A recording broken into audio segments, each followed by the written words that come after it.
αξίε τούτη της παλιάς αμάχης.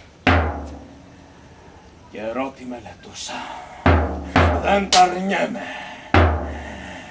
Κι ήρθε η ώρα, στέκομαι εκεί που χτύπησα.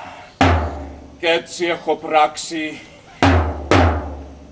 μήτε να ξεφύγει, μήτε πάλι να φυλαχτεί από το κακό του. Σε δείχτη πυκνό, σαν των ψαριών τον ετυλίγω, και δυο χτυπιές του ρίχνω. Πέφτει παράλυτος, διπλά βογκώντας, κι όπως οριάζονταν στη γη, τον εκτυπάω για τρίτη φορά. Δώρο που τόταξα του Άδη, σωτήρα των νεκρών. Στον κάτω κόσμο, έτσι πέφτοντας,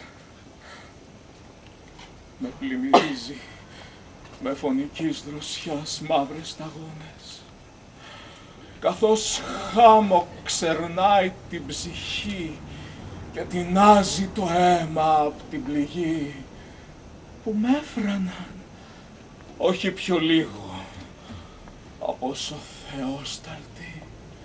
Καλή βροχή, το στάρι στο κάρπισμά του.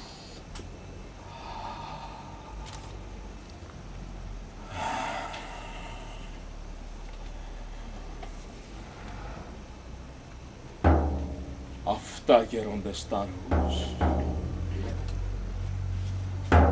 Τώρα έχουν έτσι. Και χαρείτε, αν σας αρέσει. Μα εγώ καυχέμαι.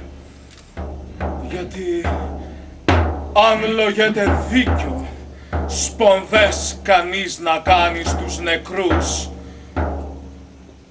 όσες του αξίζαν, ετούτος έχει λάβει. Και περισσότερες